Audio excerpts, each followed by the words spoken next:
1926年に1ドルを投資したとします。72年後、株なら1800ドル、債券ならたった15ドル。同じ1ドルなのに72年で120倍の差がついた。この差を生んだ原因は、市場でも経済でもなく、人間の脳のバグでした。120倍。脳のバグでそんなに差がつくんですか？これを解き明かしたのが、1999年にリチャード・セーラーが発表したメンタル・アカウンティング・マターズという論文。日本語で言えば、心の会計。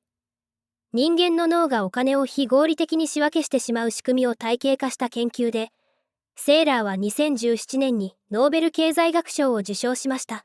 ノーベル賞。脳のバグの研究でノーベル賞が取れるんですか？それだけこの脳のバグが深刻だということです。この動画では、論文の実験データを使って心の財布の3つの仕組みを解説して、最後に脳のバグから身を守る自衛策もお話しします。しかもこの心の会計、企業があなたの財布からお金を引き出すために意図的に利用している仕掛けでもある。企業が意図的に、その自衛策、絶対知りたいです。セーラーによれば、人間は頭の中に見えない財布をいくつも持っていて、お金の出所や使い道によって別々に管理している。経済学では、お金はお金。どこから来ても同じと考えます。これを代替可能性と言いますが、セーラーの研究はこの代替可能性を人間が全く守れていないことを示しました。代替可能性。つまり脳が勝手にお金に色を塗ってるから、同じ1万円でも使い方が変わるってことですね。お金に色はないはずなのに、脳が勝手に色を塗ってる。ではその仕組みを教えてください。セーラーはこの現象を3つのメカニズムに分類しています。結果の感じ方、お金のラベル付け、評価の頻度。この3つすべてが、経済学の大原則である代替可能性を破っている。では3つの仕組みを順番に見ていきましょう。まず1つ目は、結果をどう感じるかの仕組みです。ここで重要なのが、カーネマンとトベルスキーのプロスペクト理論。3つの特徴があって、第一に、人は絶対額ではなく、基準点からの変化で判断する。第2に、金額が大きくなるほど感覚が鈍る。1万円と2万円の差は大きく感じるけど、100万円と101万円の差はほぼ感じない。第3に、損失回避。100円を失う痛みは、100円を得る喜びより大きい。損した痛みの方が強いって、なんか理不尽ですね。で、これが心の会計にどうつながるんですか？面白い実験があります。ある人が映画館に行こうとしている。パターン A、1800円で買ったチケットを落とした。もう1枚買いますか？パターン B、財布から1800円を落とした。チケットを買いますか？チケットを落とした場合は買い直したくないかも。でも現金を落とした場合はチケット買いそう。カーネマンとトベルスキーの実験結果もまさにそうでした。どちらも同じ1800円を失っているのに、チケットを落とした人は買い直さない。なぜなら、チケットの紛失は映画の帳簿に記録されるから、もう1枚買うと映画に3600円使った気分になる。でも現金の紛失は別の帳簿だから映画とは無関係。同じ損失なのに、どの財布の出来事かって判断が変わるんだ。さらにセーラーは、取引効用という概念を示しています。商品の価値とは別に、お得感、そのものが快感を生む。これを示す有名な実験がビーチのビールです。暑い日にビーチにいて、仲間がビールを1本買ってきてくれる。買う場所が高級リゾートの場合と、ボロい雑貨店の場合で、いくらまで払えるかを聞いた。飲むビールは同じなんですよね。場所が違うだけで。同じブランド、同じ冷たさ、同じビーチで飲む。なのに結果は、リゾートなら2ドル65セント、雑貨店なら1ドル50セント、1984年の価格ですが、1.8 倍近い差がつきました。リゾートの値段が参照価格になるので高くても許せる。標準的な経済学では説明できない行動です。同じラーメンでも空港で1500円は許せるけど、近所のスーパーで1500円は絶対嫌ですもん。場所の角で基準が変わるんですね。ちなみに、4ドルのビールが好きな人でも雑貨店に4ドルは払えない。本人にとってのビールの価値は同じなのに、買う場所の角が参照価格を決めてしまう。次に2つ目の仕組み、お金のラベル付けです。人はお金を用途別の予算に分類する。ヒースとソルの実験が鮮やかです。2グループに演劇のチケット買いますかと聞いた。グループ A は今週5000円のバスケの試合に行った。グループ B は5000円の駐車違反を払ったと伝えた。どっちも5000円を使ったことには変わりないですよね。ところがバスケに行ったグループは演劇チケットを買いたがらなかった。駐車違反のグループは普通に買った。さらに面白いのは、無料でバスケを見たグループには何の影響もなかったんです。ってことは、娯楽に行ったから行きたくないじゃなくて、娯楽の予算を使ったから行きたくなかったんだ。駐車違反は別の財布だから影響しない。そして3つ目の仕組みが評価の頻度。どれくらいの間隔で損益を確認するかで、リスクに対する態度が劇的に変わります。これは後半で投資と絡めて詳しく話しますね。実はこの3つの仕組みが絡み合って、投資家から一般消費者まで、様々な場面で不合理な判断を生み出しています。その中でも一番影響が大きいのが次のテーマです。投資にも関係あるんですか？気になる。ここからもっと怖い話です。心の会計のバグが最も深刻に現れるのが、サンクコスト、取り戻せないお金の影響です。こんな場面を想像してください。1万円でバスケの試合のチケットを買った。当日、大吹雪。車を出すのも危険。でもチケットを無駄にしたくない。行きますか？1万円もったいないから、多分無理して行っちゃう。でも冷静に考えると、チケットのお金は行っても行かなくても戻らない。行かないと決めた瞬間に1万円が損失として確定する。その痛みが怖いんです。セーラーはさらに指摘しています。吹雪の運転コストはお金ではなく時間や体力や危険。これはバスケの帳簿とは別の帳簿だから、正しく比較されにくい。推し活でもあるかも。遠征チケット取っちゃった後って、台風でも行こうとしちゃいます。ただし、このサンクコスト効果は永遠には続きません。アークスとブルーマーの実験がそれを証明しました。劇場のシーズンチケットを3グループに分けて販売。定価グループ、13% 割引グループ、47% 割引グループ。シーズン前半では、定価の人が明らかに多く劇場に通った。ところが後半になると3グループの差が消えた。時間が経つとサンクコストの呪いが薄れるんだ。セーラーはこれをなんて呼んでるんですか？支払いの減価償却です。高い靴を買ったけど足が痛い。最初は何度も履こうとする。やがて履かなくなるけど捨てられない。高い靴ほどクローゼットに長く残る。でも最終的にはいくらだったか関係なく捨てる。支払いの記憶が減価していくんです。うわ、クローゼットに履いてない靴が2足ある。で、これが投資でも起きるんですよね。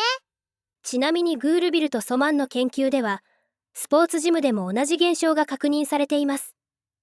半年分の会費を払った直後は出席率が高いのに、そこから5ヶ月かけてじわじわ減っていく。次の請求が来るとまた上がる。オディーンがネット証券の投資家データを追跡したところ、投資家は値上がりした株の方を値下がりした株より売りやすかった。しかも、売った株の方が持ち続けた株より値上がりしていた。つまり、良い株を手放して悪い株にしがみついていた。売らなければ負けてないって思いたいから、損失を確定させられないんですね。最悪の組み合わせだ。次に、ハウスマネー効果。カジノで勝ったお金を、店の金と呼ぶ心理です。セーラーとジョンソンの実験で、30ドル勝った直後に、50% で9ドルのギャンブルを提示したら、70% が挑戦した。30ドル負けた直後なら 40%。でも30ドル負けた後に、33% で30ドル取り戻せるギャンブルと、確実な10ドルから選ばせると、60% がギャンブルを選んだ。取り戻せるチャンスがあるとリスクを取っちゃう。競馬の最終レースで大穴にかける人と同じですね。論文でもまさにその現象を取り上げています。1日単位で帳簿を閉じようとするから、今日の損を取り戻したいが合理的判断を上書きする。さて、さっき後回しにした3つ目の仕組みの話をしましょう。株式と債券のリターンの謎です。ゲームでも同じかも。ガチャで当たりが出た後ってもう一回引きたくなる。勝ったお金はボーナスだから軽く使えちゃう。アメリカでは70年間、株のリターンは債券より年間約 6% 高かった。1926年に1ドルを株に入れていたら、1998年には1800ドル以上。国債ならたった15ドル程度です。1800ドル対15ドル。120倍の差。なのになぜみんな株を避けるんですか？ベナルツとセーラーの答えは、近視眼的損失回避。ポイントは成績表を見る頻度です。シミュレーションでは、約13ヶ月ごとに成績を確認する人は株と債券の分布を見せられても、どちらでもいいと感じる。実験でも、年8回フィードバックを受けるグループは 59% を債券にした。でも5年に1回の条件では約3分の2を株に入れた。さらに別の実験で、1年のリターン分布を見せると大半が債券を選び、30年分を見せると 90% が株を選びました。見せ方が違うだけで投資行動がここまで変わる。NISA の画面を毎日チェックするのも逆効果かもしれないですね。ここからは、企業がこの心の会計をどう利用しているかを見ていきましょう。セーラーは快楽編集の4つの原則を示しました。第一に、利益は分けろ。脳の快感は金額が大きくなるほど鈍るので、別々にもらう方が嬉しい。実験では 64% の人が5万円と2万5千円を別々にもらう方が、7万5千円を一度にもらうより嬉しいと答えました。7万5千円を一度にもらうより分けてもらう方が嬉しいんですか？同じ金額なのに。だからガチャゲーは報酬を小出しにするんだ。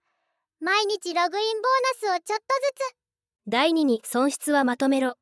2回に分けて痛い目に遭うより1回にまとめた方がマシ。第3に小さな損失は大きな利益と合体させろ。第4に大きな損失には小さなおまけをつけろ。利益の快感は少額ほど鋭いので、大きな損を少し減らすより別口の小さな利益の方が嬉しく感じます。保険料が上がった時にポイント還元ありますって言われると、なんとなく許しちゃうあの感覚。企業はこれを支払いの分離に応用しています。代表例がクラブメット。食事もアクティビティも全部ゴミの料金設定。追加費用が旅行代全体にうずもれて小さく見える上に、何かするたびにいくらだろうとメーターが回る感覚を消せます。サブスクの動画配信サービスも同じですよね。月額払えばあとは無料に感じる。スマホの使い放題プランも。トレインの研究でも、重量制の方が安くなる人でも定額制を選ぶ。この変更は標準的な消費者理論では説明できないと結論付けています。そして最強の支払い分離装置がクレジットカードです。お店は売上の 3% 以上をカード会社に払うのに、それでもカード対応するのは。カード払いは支出を先送りにして購入の瞬間から切り離す。ソマンの研究では、書店を出た学生に金額を聞くと、現金払いの方がカード払いよりずっと正確に覚えていました。しかも請求書では5000円の買い物が8万円の請求の中にうずもれる。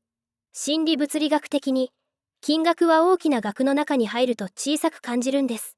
企業は私たちの脳のバグを知り尽くしてるんですね。ところでワインの実験の話もあるんですよね。シャフィールとセーラーがワイン愛好家に聞きました。1本20ドルで買ったワインが今75ドルで売れる。飲んだらいくらの費用？正解は75ドルなのに、30% が0ドル。25% がマイナス55ドル。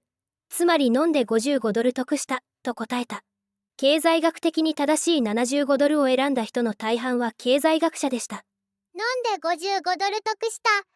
75ドルで売れるのを飲んでるのに。セーラーはこれを今投資して、後で飲んで、いつまでもただと表現しています。購入時に投資のラベルを貼るから、飲むときは無料に感じる。タイムシェアの別荘も同じ仕組みです。さて、もう一つ強力なデータを紹介しましょう。ニューヨークのタクシー運転手です。年パス買った後に、もう元取ったからっていう人の心理とも近いですね。タクシーですか？カメラーラの研究です。合理的なら、稼げる日は長く働いて暇な日は早く帰るべき。でも実際は逆でした。稼げる日ほど早く帰り、暇な日ほど長く働いていた。労働時間と日給の関係が負の弾力性を示したんです。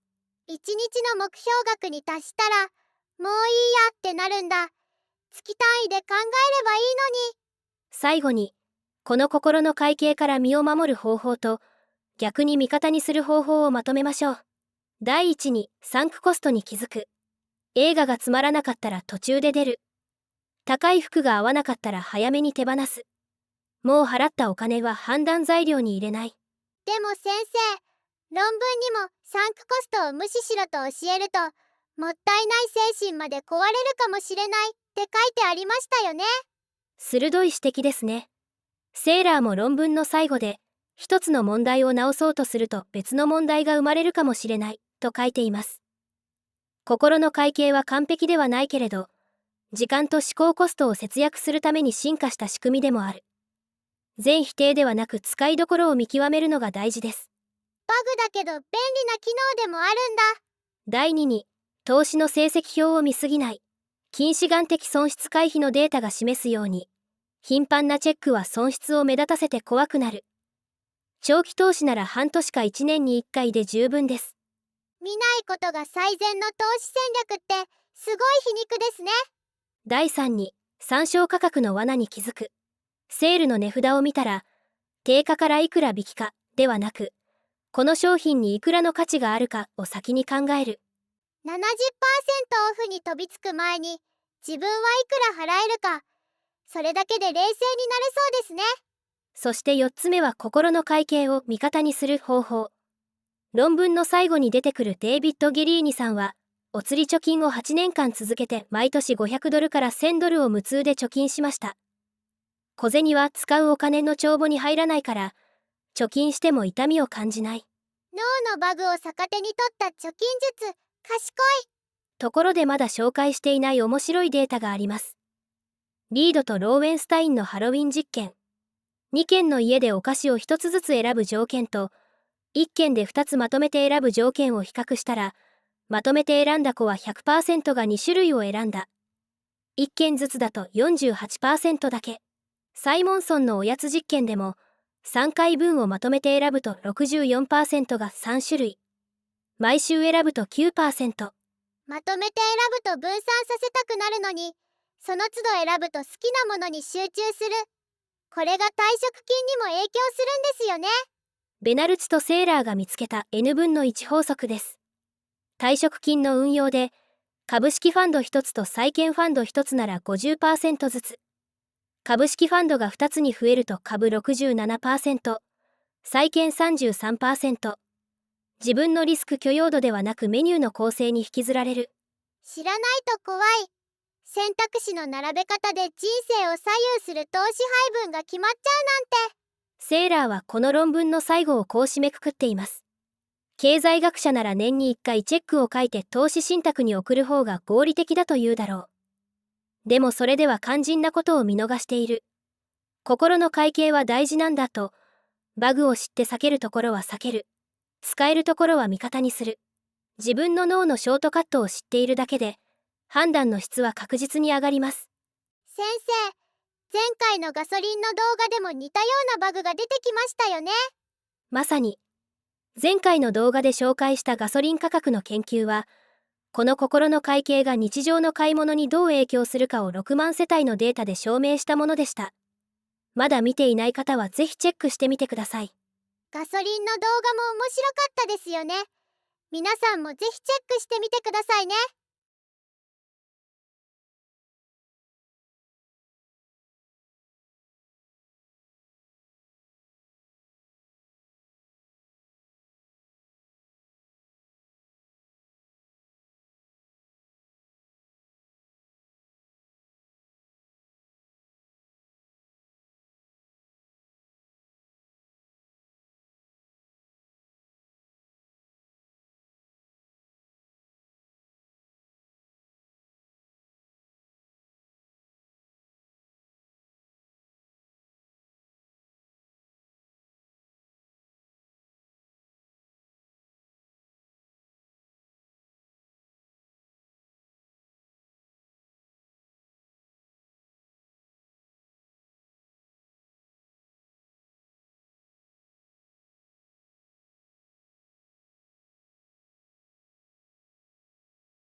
見てくれてありがとうございます。